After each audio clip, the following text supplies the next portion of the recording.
one of the biggest lessons he taught me is that there's always a solution. There's always a way out. That you can think the biggest asset. He didn't tell me, Tony, if you have your mind and it's working okay, I can drop you in Iran and I know in 5 years you'll be doing well. When you invest your skill, I always use this example. If you're the best chef in Nairobi, somehow you're committed and you're good at your craft, somehow people will know, because people are not immune to excellence. When somebody says something that is being done very well, they'll want to be part of it. Yeah. You can also be passionate about something that has no economic value.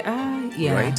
So it has to solve a problem. And then the question you need to ask is, this problem, who's going to pay for it? So that it's sustainable. You don't want to have an expensive hobby.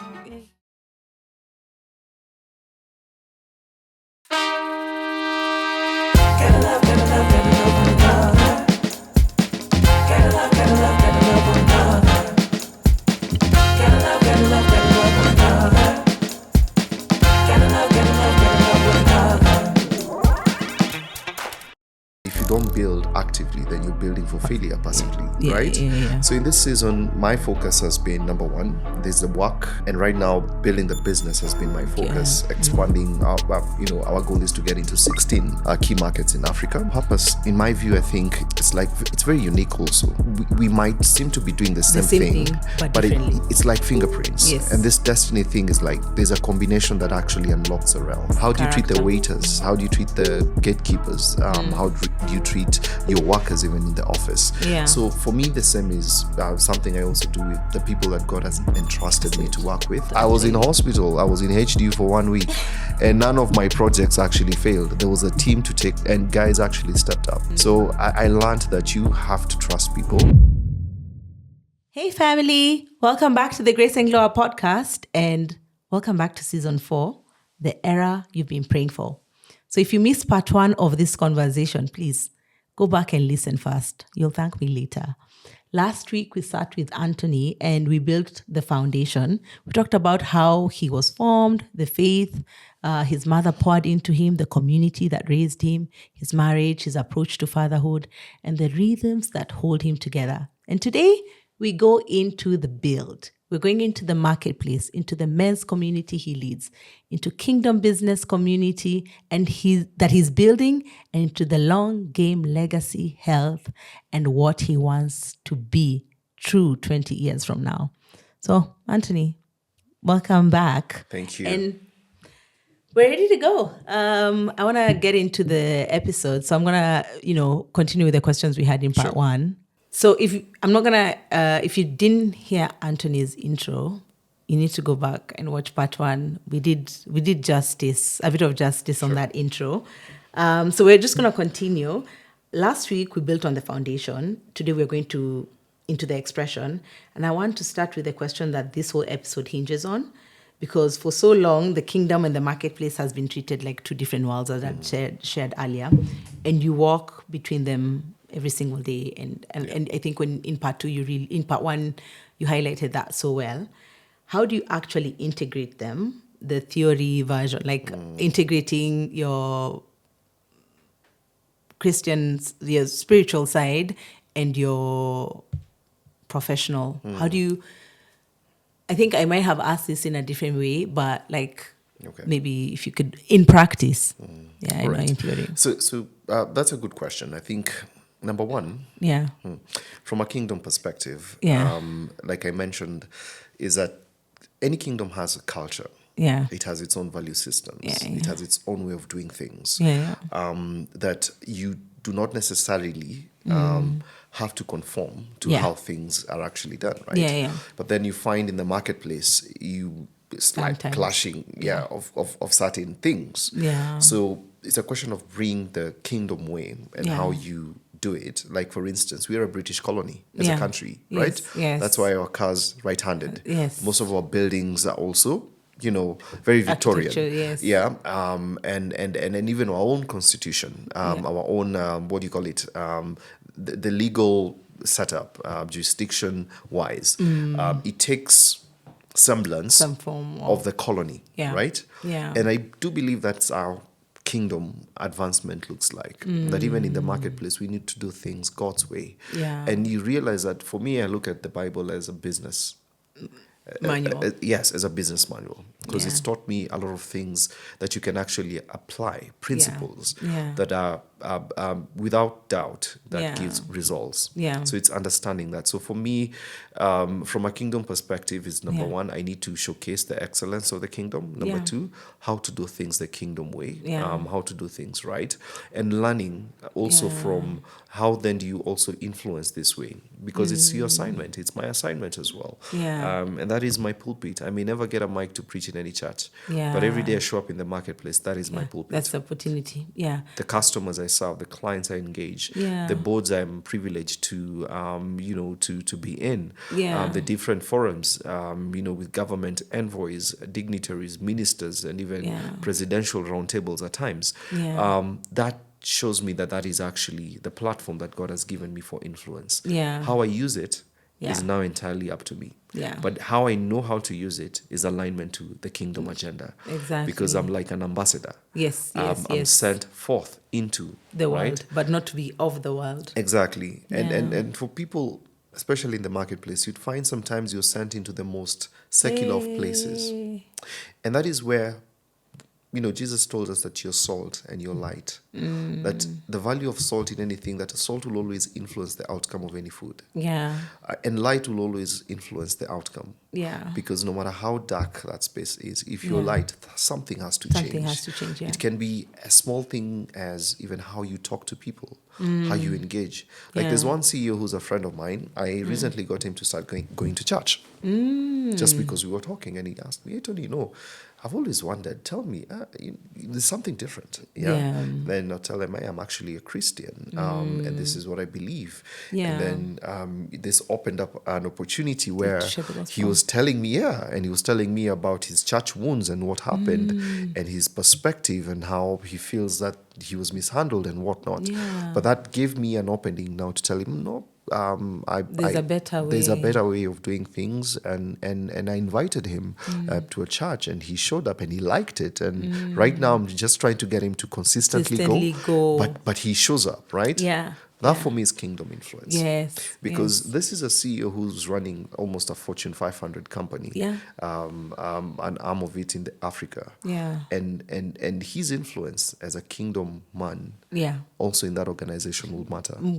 And I mean, it's what, I mean, when we were talking about this in part one, you talked about how, we're trying to, the best way is to pay it forward, the things we're learning, and I think the spiritual side of it is equally important. Exactly. Especially knowing that it's not even it's not a choice, it's a command that we were given. And even the way you're just, that example, a pastor might never get to have an opportunity to speak with the CEO, and you being there is.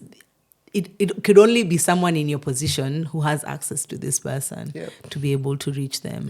And that can take many, many expressions. It can be in school. It can be, people who are actually in the academic space. That if you're a professor and every day you have an opportunity to speak to 500 young. You have an opportunity and to really influence. And how I look at it is you don't force it on people. It actually needs to be very good, subtle, and distinct enough that they will come and say, "Hey, I'm seeing something with Ivy. Ivy, I want to be your friend. I've noticed how you're so patient, you're so calm. I've noticed how you always encourage us." And that is winning people over. And I think that's the biggest asset. Influence doesn't have to be out there that you're like forcing it on people. Preaching. No, not really. But it has to also has the compelling ability that people will be attracted to you. And that's why Isaiah 60 says, "Gentiles shall come to your light." The Gentiles are unbelieving people. But also kings will come to the brightness of your rising.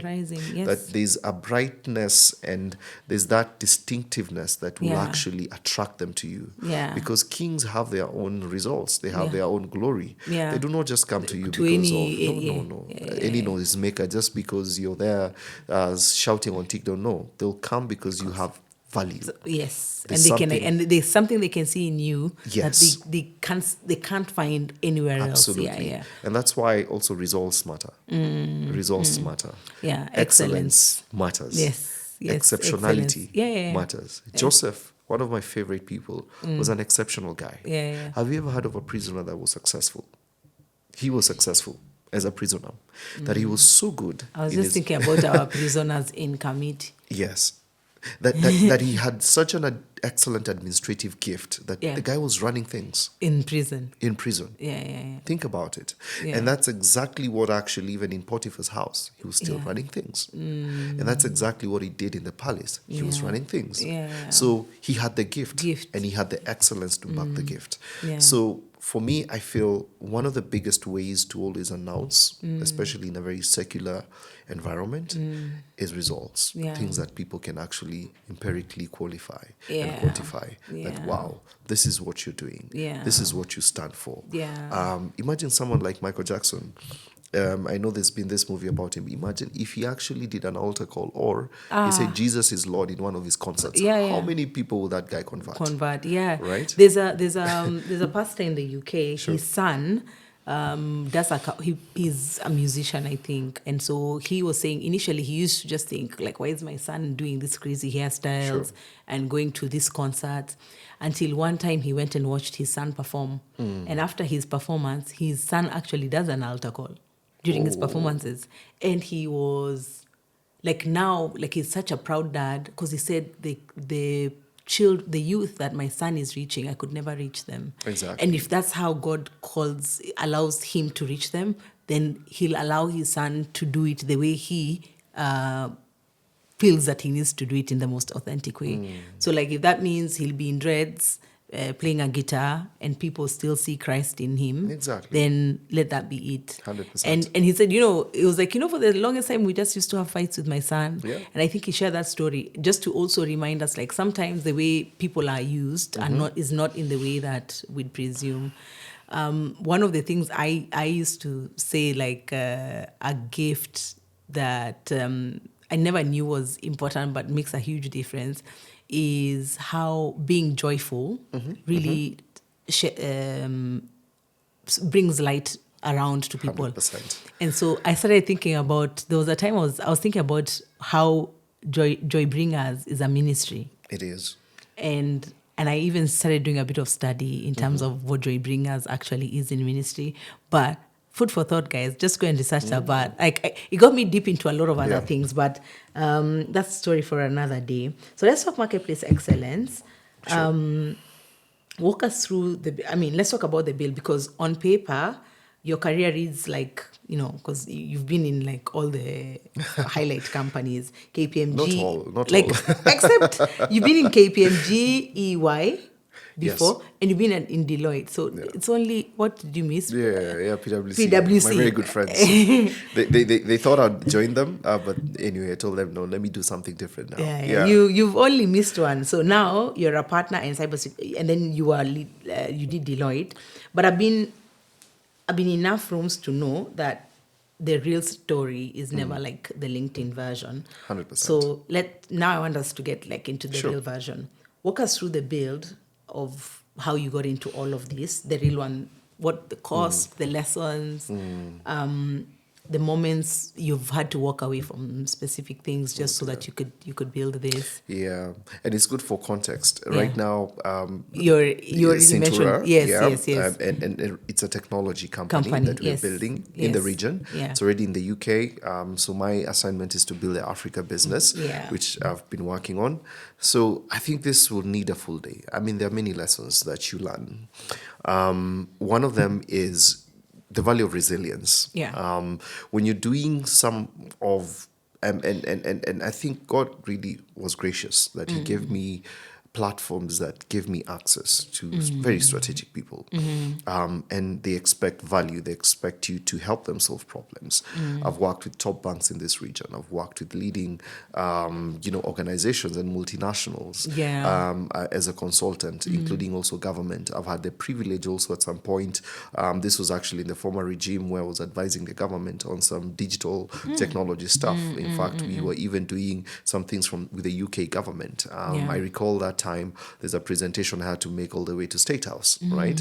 And that really blessed me, but it was intense work. Resilience. Nothing will test you as that. And I'm sure you know like how the engine is wired. You kind of have to do a lot of, you have to put in the work. You have to do a lot of research. But the beauty is also that it grounds you and teaches you so much, particularly when it comes to risk management, the kind of business that you're not supposed to do. And like you rightfully mentioned, there are things that you can walk away because there's misalignment with what the organization would ideally believe in terms of what they need to do. I've had the opportunity of working also with incredible people. Oh my goodness, brilliant people. They inspire me. Some of them you're leading them, but you learn so much from them, right? One of the things that it taught me is intellectual curiosity and intellectual humility. That you're not a monopoly of knowledge. You can learn from different people. You have to also be very open-minded to try out new things and be open to new opportunities and being able to challenge yourself to learn and to do and just to be that person that actually delivers as you're supposed to deliver. Have things gone wrong? Yes. Many times. In fact, I always it's inevitable. say, oh yeah, I'm a medalist. I think I'm a gold medalist because that's how you learn. Then You learn through, even earlier on in my career when I was doing software, I was privileged that I had a boss who, he was actually, he's white and he's amazing. We're still friends still to this day. He's now based in Denmark. He's Danish. And he taught me so much. He'd leave you with an assignment and say, hey, I want you to build this algorithm and I want it tomorrow morning. And you were just about to go home. You're thinking so you'd have to work overnight. And one of the biggest lessons he taught me is that there's always a solution. There's always a way out. That you can think the biggest asset. He'd tell me, Tony, if you have your mind and it's working okay, I can drop you in Iran and I know in 5 years you'll be doing well. Because you can always figure it out. So that for me has been the biggest lesson as well. And trusting the journey. Being in the trenches, working with people, learning how to communicate well, learning how to package yourself well, learning how to, being able to articulate your thoughts and your ideas in a way that it makes sense to the people who are supposed to pay you their invoice. Right? So those are some of the lessons that I've learned. But it's a tapestry of also many people, incredible bosses, incredible mentors, people who challenge me to the very core. People who helped me discover the giftings that I had. There's one particular boss of mine, and he was exceptionally gifted in sporting talent. And one of the things he told me is that I want you to play to your strength. I know you try to do A, B, C, and D. I don't think you're good in it. Delegate that. I just want you to focus on this because you're exceptionally gifted there. Focus on that. He helped me a lot. So that takes a lot of humility to let other people look in and correct you and course correct you and direct you even. Because you might actually be doing the right thing, but you're not doing things right. So that you can actually focus on the things that you will not do them.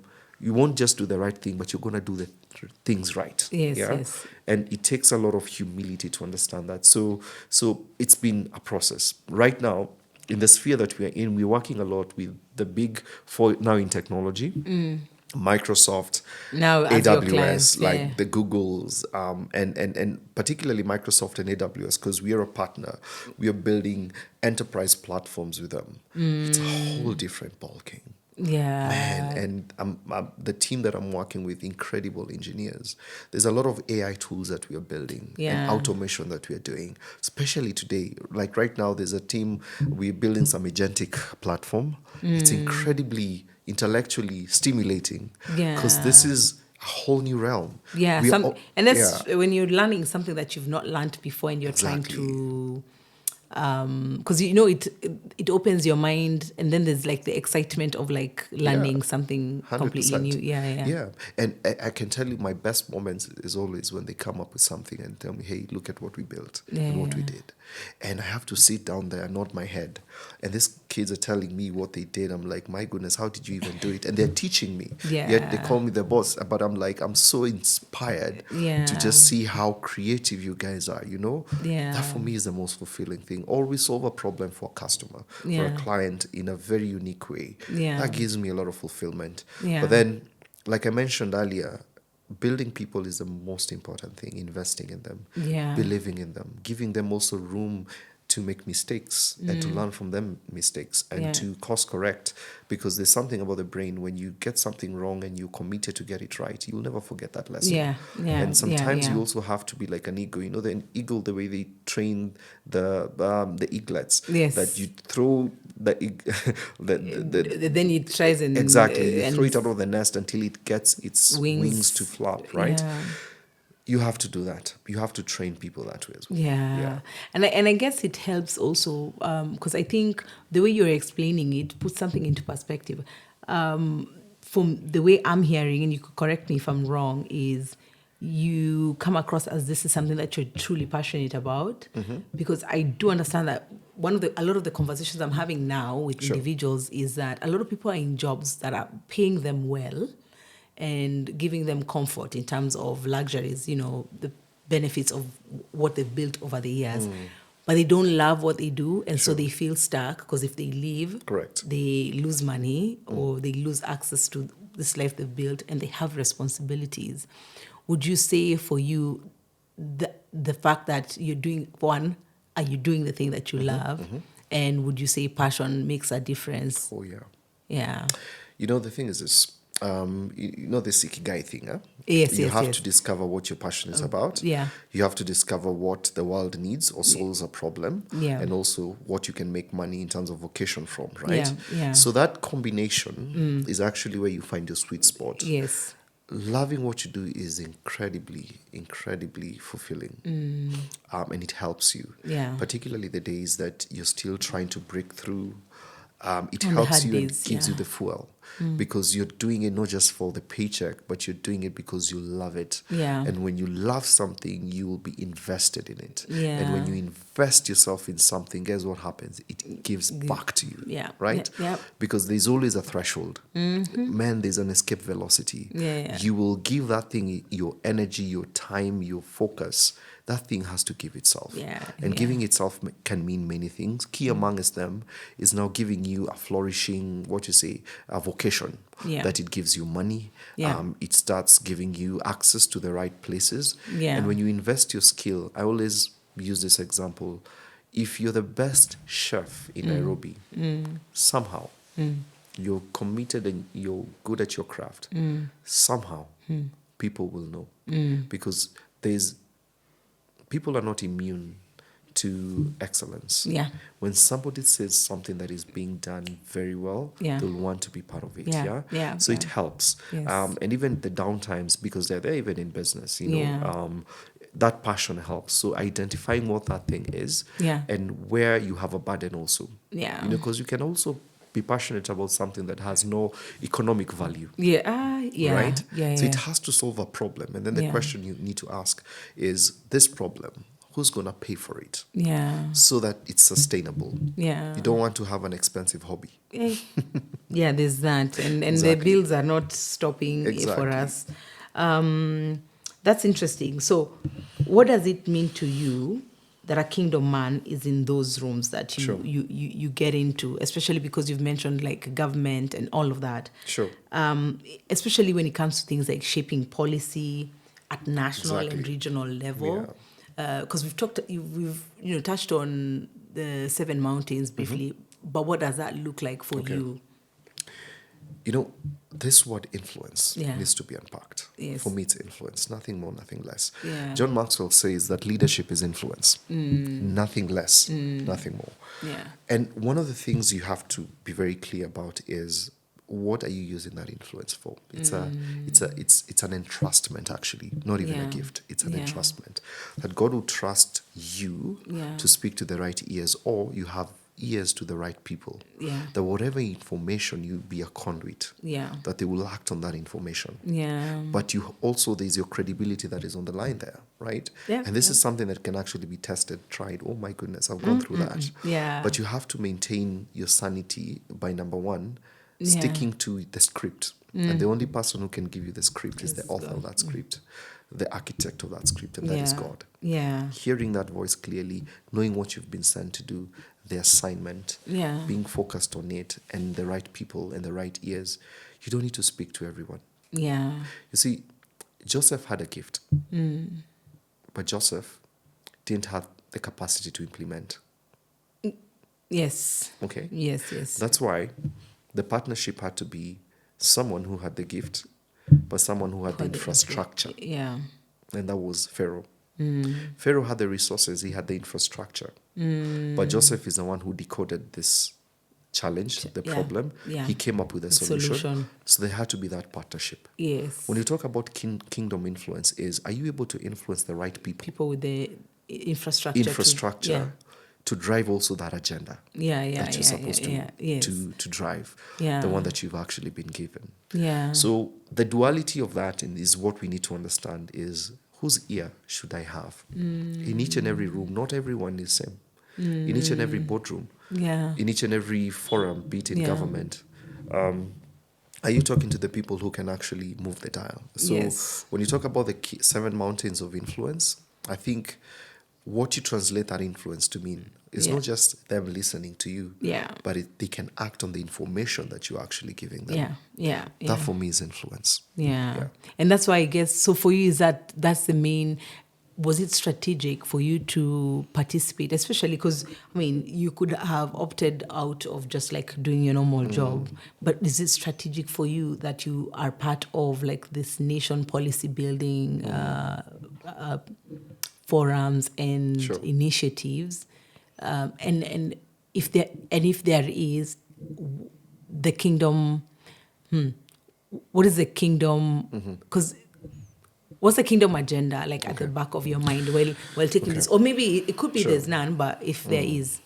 Well, I wouldn't say that I have the full details in terms of where this thing is going. Because, I mean, technology, we're still very new. Infant when you talk about this AI wave and everything else.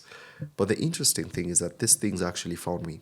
I never knocked on any door to get into some of those rooms. They came, would you be interested in this? And this assignment actually came. But it took a lot of also being ready. And I really thank God because sometimes you need people who are going to announce you to some spaces and those spaces, right? But they also put their credibility on the line just to make sure that they're getting the right people. So for me, that is a spectrum that what I look at is what is the goal? And being like a technology, you're also in tech, a technology, I would say professional, from a kingdom perspective is also we be gatekeepers.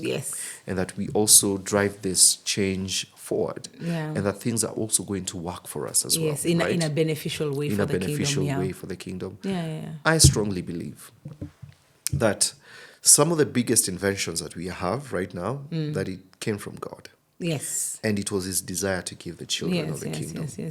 But perhaps there was a capacity gap and deficit. And ended in the wrong hands. Exactly. And I would say, maybe not the wrong hands, but God will still use anyone to drive that agenda. If the computers were supposed to belong to the church, but God still wants them on earth, he's going to use anyone. But it's the preparation and that capacity that we've built to be able to decode what that is. That is a space that I've been sent to. And also doing a lot of empowerment. When you talk about AI, I'm spending a lot of time helping people really understand, ideate, visualize how this can help the organizations change and move forward. And as an organization, that's something we are extremely committed to. And that's, I mean, it's interesting to know that, you know, as you said, because a lot of what we've discussed has involved you doing a lot of things with intentionality. And it's important that you've gotten to paint that as well.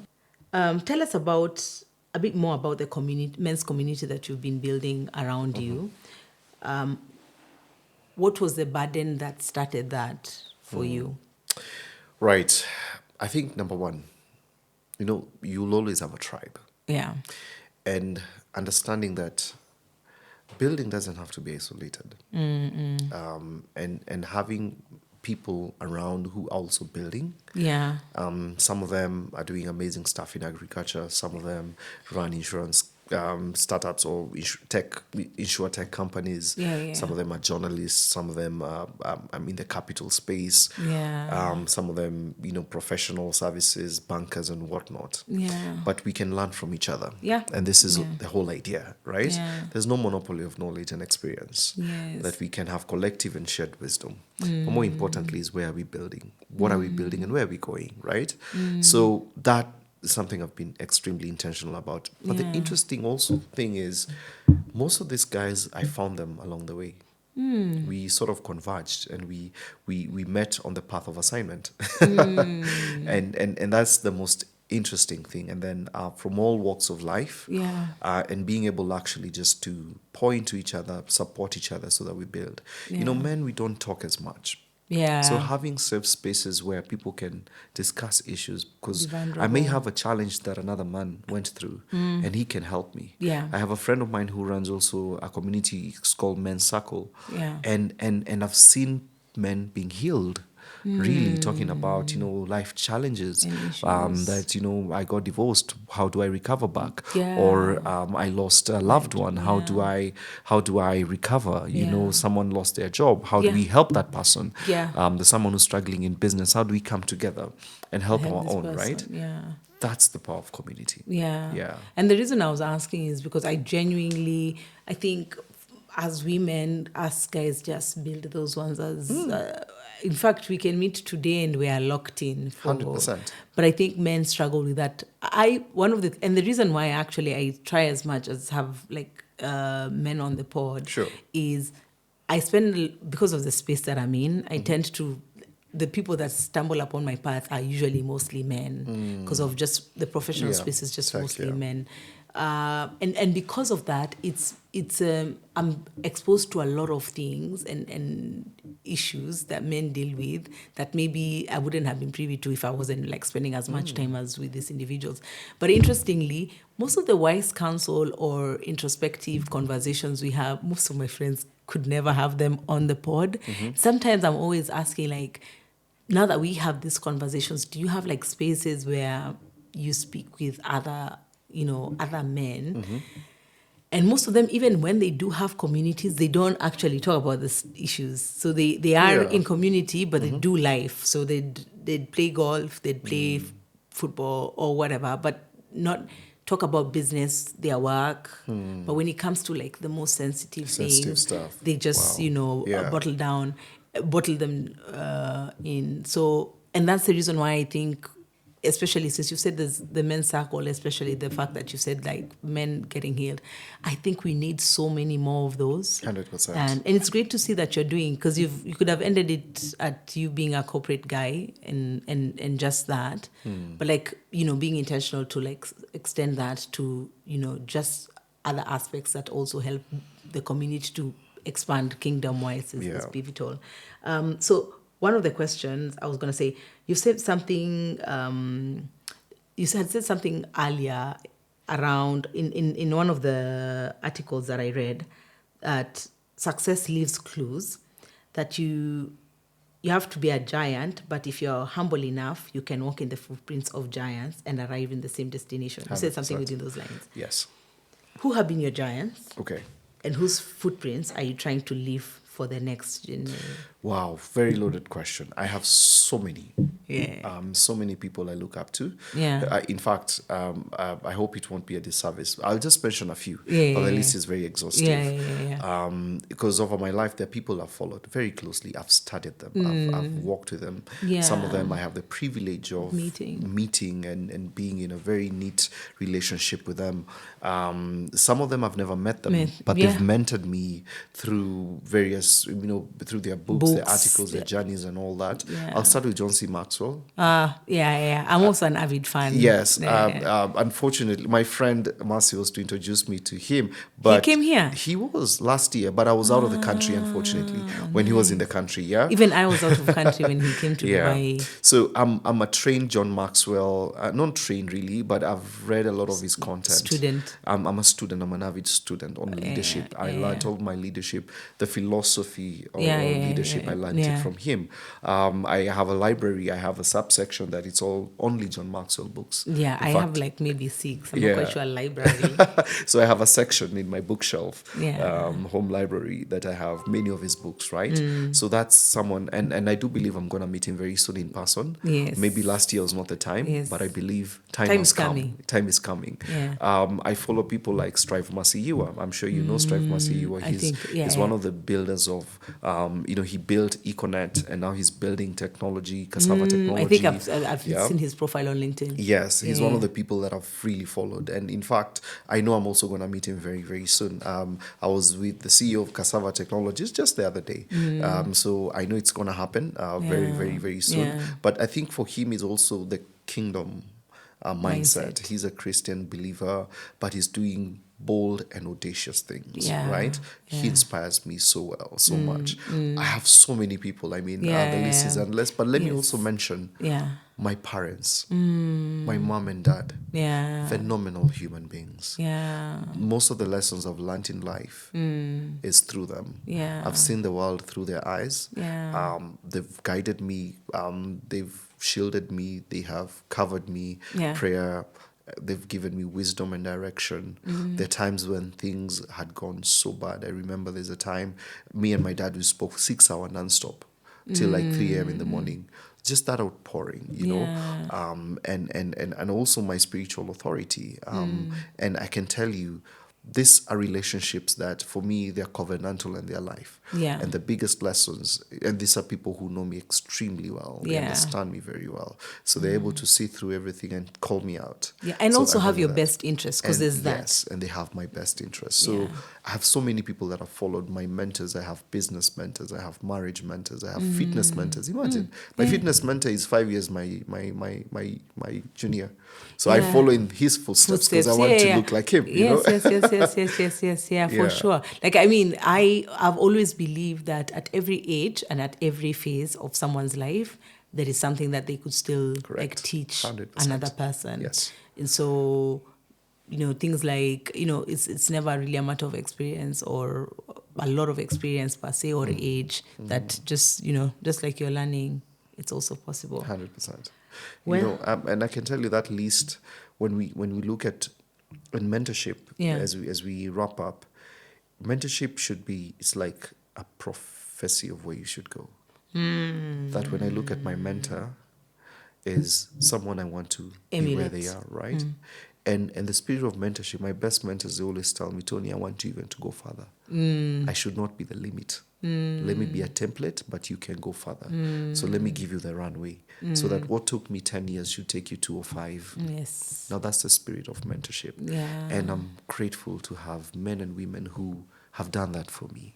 Some of them are not even in technology. They're not even doing what I'm doing. Yeah. But the kind of wisdom Yeah. and I have to be very intentional. They're very busy. Before getting, I can go for 6 months Before without you getting get a an meeting. appointment. Yeah, But when yeah. I get it, You I you get value it. You make I sure that you value get it. the most out of it. Yeah. Like I have the same, and I, interestingly, maybe because I'm in tech, a lot of my mentors are mostly men as well. But the thing I'm conscious about every single time, even when I'm looking at mentors, something you've pointed out on the mentors you have is the people I look up to are people who, when I look at their lives, so not the success, because sometimes you can meet a very successful person, but you can't even emulate how they got their success, the value systems behind the success. I usually want to make sure that I'm learning from someone that will give me give me both, because I don't want to gain the whole world and at the same time 100%, lose my soul in the yes. quest of chasing what looks like societal Exactly. success. Yeah. What does 20 years from now, when Look the like for season me? of Okay. building looks like for you? So for me, I think the biggest part of legacy is the people that you leave behind Yeah. and the people that you raise. Yeah. So I'm very big on that. And I would always, for me, 20 years from now, is the people I will have raised, the ecosystems I would have created, and the lives I would have touched. So I'm very big also on empowering other people. Yeah. I'm very big on philanthropy. Yeah. My wife and I are in the final stages of finalizing our foundation, because that's something that we're very passionate about. And one of the pillars is Kingdom, in terms of supporting Kingdom projects, because we've been doing this for a while now, but we want to put a bit of structure. Second pillar is education. Third pillar is going to be touching on welfare, right? And education, that's where research, because I'm in tech, I want to build some technology research facilities eventually. So that's one of my visions that I have. That's nice. Yeah, because I believe as Africa, there's a lot of innovation that we can actually, and we have a lot of potential to solve problems organically, but that is hinged on R&D. Yeah. That's amazing. Guys, I think I needed to have gotten like a 3-hour slot for our podcast, as I'd said. So thank you so much for tuning in, and thank you so much for making time, especially on a busy day. Like, thank you. I'm on holiday and you're not on holiday. Sure. So it means a lot that you took time. I don't take it for granted. I believe that, what the conversation we've had is just the beginning. I think there's more in store for what you're doing. Correct. And I'm, it's great and I'm actually inspired, to be honest, to see that you're also pursuing living holy as well, like not just chasing the career, and that you've also got the vision and purpose well understood. Because I think sometimes, especially in conversation, I think I told you this offline, some people have it in theory, but like explaining how they live it out is usually difficult. But having you was just to be able for the world to also see that it's actually possible to live it in practice. So guys, go follow Anthony Muiyoro on LinkedIn, and also, okay, you don't use Muiyoro on it's Anthony Mwangi on Instagram. Yeah, thank you very much. And guys, see you next week. And thank you for the time. Thank you for having me. Thank you. Family, that's it. That's both parts. And I want to take a moment, because what we just sat through is not a man who got lucky. It's a man who decided on purpose, repeatedly, in private, to build with intention. Faith, family, focus, community, legacy, and all of it built brick by brick while still showing up at the highest level in his career. That's the era we are praying for. And that's what building through actually looks like. So, Anthony, thank you truly for your honesty, your generosity, and for the way you're pouring into the next generation of Kingdom men and Kingdom businesses. Where can our listeners find you? He's mentioned Anthony Muiyoro on LinkedIn and Anthony Mwangi Anthony Mwangi on Instagram. So go like, share, and follow him on whatever platforms.